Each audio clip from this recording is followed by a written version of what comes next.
What's going on, everybody? It's Joel here, and today we're going to be talking about the performance of the Reebok Froning 1s. So if you did not catch my initial review or my first impression review of these shoes, make sure that you guys go ahead and check that out. I go over a lot of like the meat and potatoes of the Froning 1s. I'm going to quickly touch over the build quality and the fit of the shoe in this video, but if you want more in-depth sizing instructions, go ahead and check that video. I'll leave a link in the description so that you can watch that as well. Now, like I said, in this video, we're gonna go over the actual performance of the shoe. These are the shoe that have been exclusively on my feet for the last 3 weeks. I've done everything in these shoes. I've lived in them. I've gone around town, run errands, worked out, coached. These have been the shoe that I have been wearing, and they're my go-to shoe, and I will continue to wear these shoes because I really like them. Spoiler alert. So build quality, the kind of like checkered area that you see around the shoe that I think honestly is the part of the shoe design that people hate the most is the Dyneema fabric. It is a TPU type fabric. It's flexible, but it's also there for durability reasons. It gives the shoe a little bit more structure. The other bulk of the shoe is that mesh material that is pretty similar to the one that's found on the Speed TRs. I am worried that over time the Dyneema fabric will pull off of the mesh, but it hasn't done so in my shoes just yet, and I've gone pretty hard on these shoes. I've done rope climbs and everything in them, and it still looks okay, but only time will tell in that area. Otherwise, the shoes are in really good condition. Aside from being a little bit dirty, there's a little bit of discoloration to this like felt or softer area around the ankle collar and the beginning of the shoelaces. Overall, like, treading is still intact. It is really deep and thick. Like I said in the original review, I thought it looked more like a trail shoe from the treading, and I'm gonna stick to that. It does look like that. The traction on these shoes is excellent. Another thing with the midsole outsole combination is that while the shoe itself is honestly not that wide, the midsole outsole combination gives it that bulky look that a lot of people have talked about, which is there for a reason. The overall like platform of these shoes is wider than what you're gonna find on nanos, and I really like that about these shoes. I don't really care if they look bulky as long as they perform really well, and I think the stability of these shoes, once again, spoiler alert, is really good because of the midsole outsole combination. The midsole rises up, cups your heel, and really gives you a secure feeling or a stable feeling when you land. The forefoot of the shoe is a bit wider than you're gonna find on the Speed TRs and on the Nanos, which I also really like. That increased contact area is really nice to have for movements that require a bit of lateral stability. So overall, the build quality has been very good and robust on this shoe. Another thing that I really like, and I thought honestly it was going to be a gimmick, I did not think that I would use it as much as I do, is the elastic strap that is in front of the tongue and just kind of lets you slip these shoes on. Honestly, that is the best feature about the shoe. I love just throwing these shoes on because of that. The ease of just putting your shoes in and just kind of walking around without having to worry about the shoe fall off. After a workout's done, I usually unlace my shoes like so, and then I just kind of walk around the gym, do my coaching like this. It's really comfortable. There's also a lot more cushioning at the ankle collar of this shoe, which gives you a really nice feel and gives you all-day comfort when you're wearing the RF1s. That also goes for the tongue as well. That is very well padded. The overall just feel of this shoe when you have it on, it's really comfortable. So originally I didn't know what the drop was on this shoe, but it is a 6mm differential from heel to toe. Honestly, you don't really notice the 2mm as much as you would on some other training shoes like the JJs. I noticed it a little bit more than these ones. I honestly thought that these were probably going to be like 4 or 3 millimeters.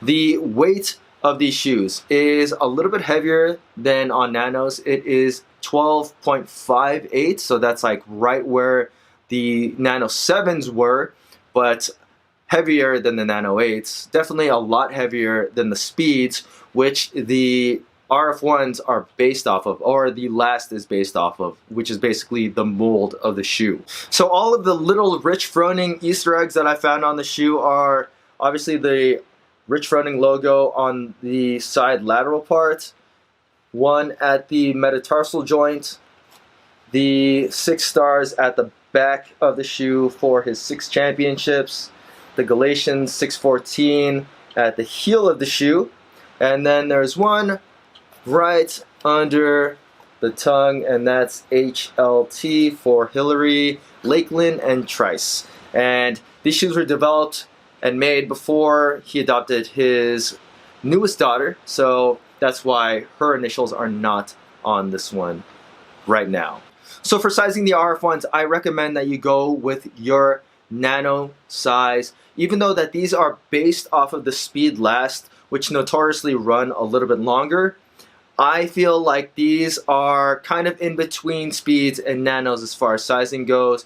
You're better off going with your Nano size, and initially it's probably going to feel a little bit longer than if you were coming from Nanos, but when you start moving and start working out, your feet are going to swell up, it's going to fill up the shoe, and then they're going to be a more comfortable fit. You definitely do not want your shoes on the tighter side than on the looser side. You want that little bit of space, and everybody that I've talked to that has said initially, oh man, the shoes are too big, has retracted that statement after they did a workout in them. So just trust me on this one, just go with your normal Nano size for the RF1s.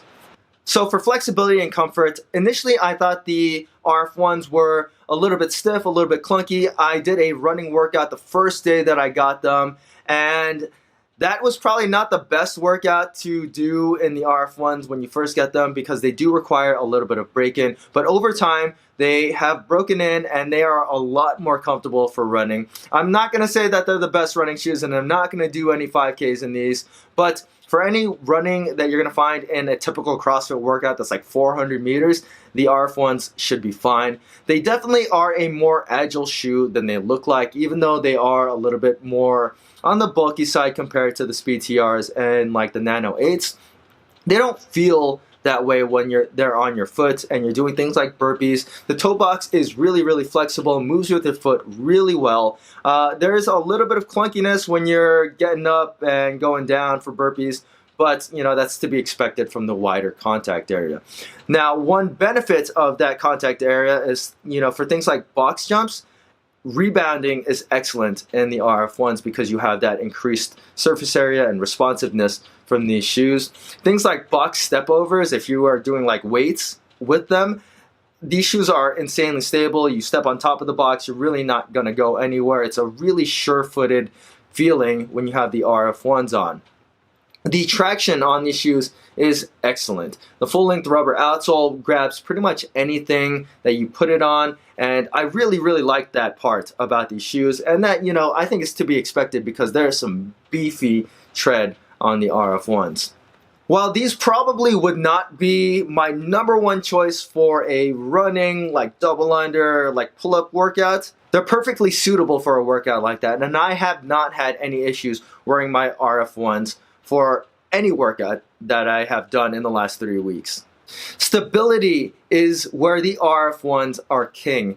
The midsole barely compresses. I've done some really, really heavy lifts in the RF1s. I have never back squatted 405 pounds in anything but lifters, and I did it 2 times in the RF1s. My 1 rep max back squat and lifters was 425 pounds. I actually hit a 3 rep max in these at 390 pounds. I'm pretty happy with these numbers considering I'm lifting in just normal shoes. The midsole is not also that rigid as well, like on the Nano 7s, where those were really stable shoes, but you couldn't do anything besides lift in them. They were really uncomfortable. Whereas the RF1s are comfortable for running box jumps, and then you can go and hit like a 1 rep max back squat in these shoes. One thing that takes a little bit of getting used to is going to be that 6mm drop. It is a little bit higher. Honestly, the shoe's relatively flat. Some people might notice it, some people might not notice it, some people might actually benefit from it. So if you have like bad ankle mobility, you might actually benefit from having a little bit higher of a heel. Things like pistols are extremely stable. The lateral supports from that wide outsole is excellent. Since the outsole extends out over the lateral and medial parts of the shoe, anything that requires you to be planted is really, really solid feeling in the RF1s. Landing your Olympic lifts is solid in the RF1s. I had a little bit of trouble snatching initially before I got used to the 6mm drop, but over time I hit a 210-pound snatch in these. My 1 rep is 225 pounds, so I'm pretty happy about that. And that's after not snatching in like 2 months. I also hit a 285-pound clean in these. That is 15 pounds off from my 1 rep max that I did in Olympic weightlifting shoes. Rope climbs are excellent in these shoes. These are the best rope climbing shoes that I have ever used.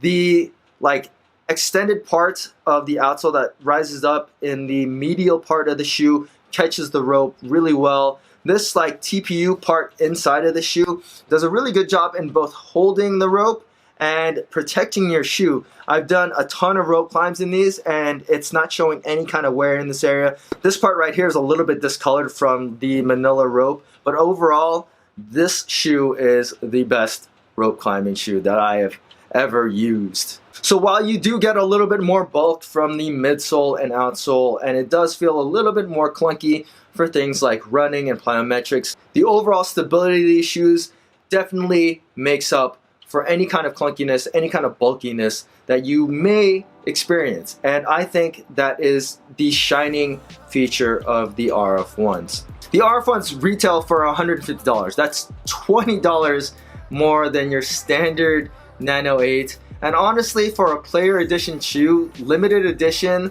special edition, 20 bucks is nothing. If you are a fan of Reebok or Rich Froning, then you owe it to yourself to buy these shoes. They are really, really good. These are probably my favorite shoes at the moment. They're my favorite training shoe that has been released this year, and I will continue to wear these. I'm probably gonna go buy another pair just to have, because I love these shoes so much. They are way better than the original Competes, where those shoes were just designed to do competitions in. They were really uncomfortable. The durability was pretty bad. These are a shoe that you're going to want to put on. Over the last 3 weeks, I've wanted to wear this shoe. And I can't say that about all of the shoes that I train in. These are comfortable on the day-to-day. Honestly, I don't think they look that bad. And I've gotten compliments on these shoes.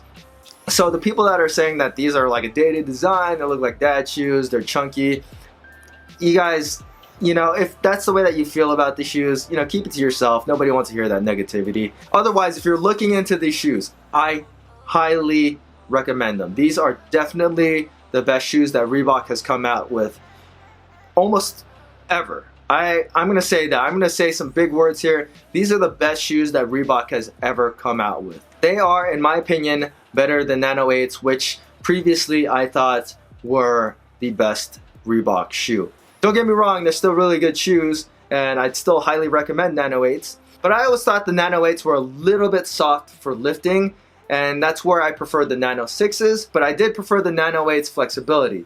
So these kind of fill the sweet spot right between the Nano 6s and the Nano 8s, and I highly recommend them. If you have any questions about the Froning ones, feel free to leave them in the comment section. And as always guys, please hit that like button, subscribe, and thanks for watching.